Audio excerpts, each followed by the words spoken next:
This is Diana Sullivan in Austin, Texas. There are a lot of differences between Silver Reed machines, also known as Studio, and Brother machines, also known as Knit King. They are engineered completely differently. This demonstration will be on a Studio 700, and this is their punch card machine. I'm going to be using their lace carriage. Here's a shot of that lace carriage. It does lace completely differently from Brother machines. It does the knitting and the lace at the same time for single transfer lace, and then it has another method where you unthread it and rethread it to do multiple transfer lace. I thought it would be fun to take advantage of this technology to make very fast ripple lace. I've made ripple lace for years on Brother and Toyota machines. There are all kinds of ripple laces that you could do, and here are a few that I did on the Studio machine. Now, I thought I would go ahead and do this one today. Here's the punch card for that particular lace. Row 1 has needles 14, 16, 18, 20, and 22. Row 2 has needles 4, 6, 8, and 10. Row 3 has needles 15, 17, 19, 21, and 23. And row 4 has needles 3, 5, 7, 9, and 11. You repeat those 4 rows to get this punch card. When you're working lace, a good way to start is to put a few rows of waste yarn and then a row of ravel cord in.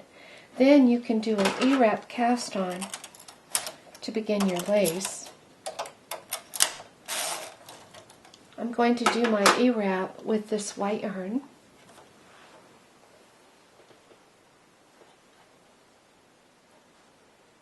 Start it with a clothespin. I like having clothespins on my loose ends so that they don't catch in the machine or its brushes. I'll start by knitting 2 rows plain with the regular carriage.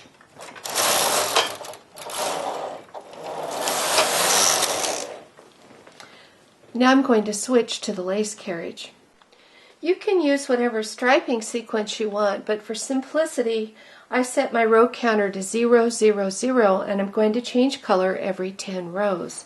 This is a fun pattern to do with odds and ends and leftovers of yarn. My card's set to advance and my lace carriage is set to select needles and make lace. It's on the regular lace setting and it's on the little triangles. Follow your manual for this. Anyway, you just knit across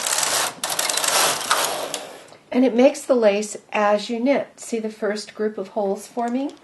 And then when you come back, it makes lace holes that are pointed in the other way. And I'm just going to get my 10 rows of white in.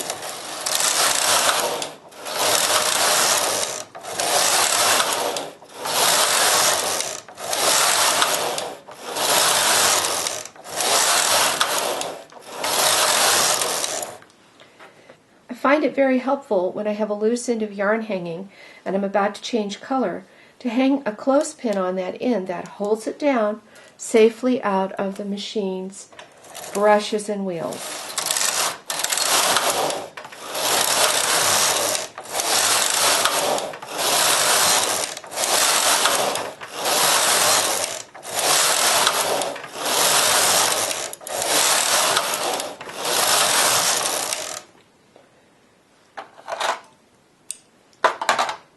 Because the machine knits and makes lace all at once, you can go really fast. This makes it practical for things like knitting curtains. I'm switching to the white yarn, hanging a clothespin on the pink yarn, and then I'm threading the white yarn to knit 10 rows.